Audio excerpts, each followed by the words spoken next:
India में कोई नहीं। और इतना के बावजूद ऐसे हम लोग को लगता होगा 7,500 बहुत कम है। एक लड़की ने कहा कि सर शाम वाले बैच को ना मॉर्निंग में कर दीजिए। हम कहे बाबू तो इतना सबके इंडिविजुअल से तो बैच ट्रांसफर नहीं, क्या प्रॉब्लम है? उसने कहा ना शाम में हमको दूसरे के यहाँ बर्तन मांजने जाना होता है। तो हम लोग को लगता है कि जितना ये तकलीफ है इससे कई गुना ज्यादा है। और कई बार तो ऐसा लगता है कि वो भी ना ले। एक लड़का बेचारा नदी से बालू निकालता था और वो बालू को भरता था, फिर नाव बालू को किनारे लेके बेचती थी और वो बालू भरता था, उससे मेरी फीस ले आया। हमारा हाथ कांप गया, हम कैसे फीस ले लेंगे यहाँ पर। बहुत बढ़िया। उसी दिन हमने ये प्रण लिया था कि भारत का कोई भी बच्चा उसके सफलता में पैसा उसकी बाधा नहीं बनेगी, चाहे उसको जितना भी पढ़ना रहे। आपको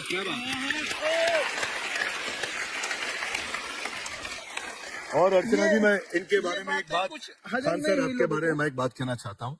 इनका जो स्टार्टअप है ये बूटस्ट्रैप्ड है। अच्छा, मैं साधारण भाषा में बता देता हूँ, ये सेल्फ फंडेड है। इन्होंने अभी तक किसी और से पैसा नहीं लिया है, ये इन्वेस्टर के पैसे से नहीं, इन्होंने खुद इसको बिल्ड किया है। और बल्कि इतना स्ट्रॉन्ग स्टार्टअप है ये कि मैं कहूंगा कि अगर इन्वेस्टर्स को इन्वेस्ट करना हो तो मैं इंडोर्स करता हूँ ऐसे स्टार्टअप्स को।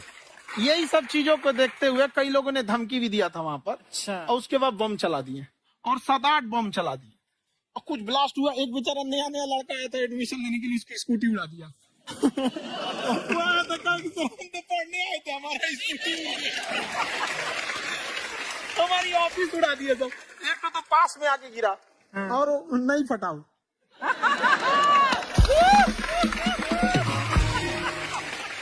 बाद में बहुत सारे लोग धमकियां दिए, लेकिन कहते हैं ना सूरज कितना भी तेज चमक ले समंदर नहीं सुखा सकता। वाह वाह वाह, क्या बात है।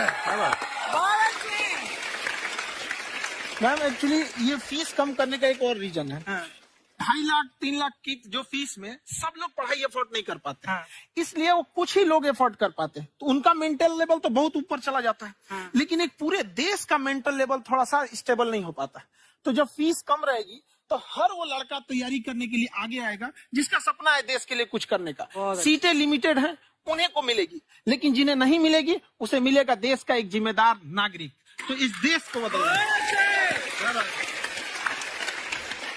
हम लोग विश्व गुरु कहे जाते थे, क्यों? क्योंकि दुनिया से लोग हमारे यहाँ पढ़ने आए थे। चाइना से वैनसांग आया, फायान आया, आज कोई नहीं आता है। हम लोग का उद्देश्य एक समय आएगा जो फिर आएंगे यहाँ पढ़ने के लिए। पर आप देखो अर्चना जी, सबसे ज्यादा IPS IAS बिहार से निकलते हैं। आप देखो पढ़ाई लिखाई में पॉलिटिशियन बहुत बड़े बड़े निकले हैं। अब तो ऐसा नहीं है, ऑप्शन भी नहीं है वहाँ पे, इंडस्ट्री नहीं है, खेती करेगा तो कोई खास वो नहीं रहे, ऑप्शन भी नहीं है। सही बात है। बिहार की मिट्टी में एक चीज है, जिद तो बहुत जबरदस्त है। कुछ भी नहीं रहेगा तो सब कुछ पाने का उसको जिद रहेगा, करके भी दिखा देगा वहाँ पे। विवेक सर, आपके बारे में हमने सुना एक बार आप संन्यास लेने चले गए थे। वापस लेके आए आपको, फिर कहीं तक पहुंच गए थे आप? नहीं, मैं MBA की पढ़ाई के बाद मैं ये सोचा था कि अपना जीवन भगवान की सेवा में समर्पित कर दूं। अच्छा। बहुत साल मैं वृंदावन में रहा था और गुरुकुल में रहा था। अच्छा। और वहाँ सेवा करना, बहुत अच्छी शिक्षा मिली। मैं बोलता हूँ मेरी असली MBA वही थी, मोस्ट ब्यूटीफुल एसोसिएशन। वाह। और मैं वहाँ भगवत गीता पढ़ी, जहाँ मुझे गीता से लगाव हुआ। तो मेरे गुरुजी का आदेश था कि आप भगवत गीता को बिजनेस मैनेजमेंट के साथ जोड़ के देश दुनिया में बताओ। मेरे को लगा बड़ा मुश्किल काम है। तो मैंने बाद में देखा कि डॉक्टर स्टीफन कोवी, जिनकी किताब है 7 habits of highly effective people, आप सबने पढ़ी होगी। उन्होंने बोला मैंने 7 हैबिट भगवत गीता से लिए। और हमारे देश के लोग ऐसे हैं जो मेरी किताब पढ़ते हैं, जो कि 3.5 मिलियन कॉपीज बिक चुकी है, और भारत में भगवत गीता नहीं पढ़ते हैं। तो मुझे लगा कि मैं गीता विद मैनेजमेंट के ऊपर आकर के बातचीत करूं।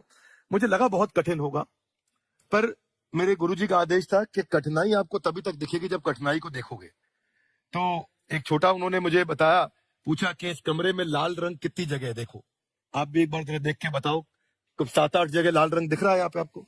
1 है, 2 वो लाल रंग टी शर्ट पे, 3 4 5 ये लाल हो गया, 6 उधर लाल हो गया, 7 एप्पल लाल, बिल्कुल ठीक 7। पर जब आप लाल रंग ढूंढ रहे थे तो क्या आपको हरा रंग दिख रहा था? Yes no? नहीं। जब आप लाल रंग ढूंढ रहे थे तो क्या आपको काला रंग दिख रहा था? Yes no? नहीं। नो। जिंदगी भी ऐसी है, जो ढूंढोगे वही मिलेगा, बाकी कुछ नहीं मिलेगा। तो उन्होंने कहा कि आप किसी सोल्यूशन पे फोकस करो और गीता के मैसेज को पहुंचाओ। तो मैं बिजनेस मैनेजमेंट के प्रोग्राम्स कॉर्पोरेट्स में करने शुरू किए, क्योंकि गीता पहला मोटिवेशनल सेमिनार जो पृथ्वी के इतिहास में कपिल जी हुआ वो कृष्ण ने दिया था। पहले मोटिवेशनल स्पीकर इस पृथ्वी के इतिहास के कृष्ण थे, जिन्होंने अर्जुन को रणभूमि में मोटिवेट किया था। बड़ी पेशेंस कृष्ण ने अपने लीडरशिप क्वालिटी से दिखाई, वो मुझे बड़ा इंस्पायर किया, वो चर्चा ने इंस्पायर किया और डिस्कशन ने इंस्पायर किया। तो उस डिस्कशन को मैं आज भी लेके चलता हूँ अपने साथ। खान सर, आपने सुना है आप 5 स्टार में रुके थे कल और नीचे जाके वड़ा पाव खाने गए आप रेडी पे? एक्चुअली क्या है ना कि वहां जो चीजें सीखने को मिलती है ना, खाली पेट और खाली जेब, इंसान को जो सिखाते हैं वो किसी यूनिवर्सिटी कॉलेज में नहीं सिखाया जाता है।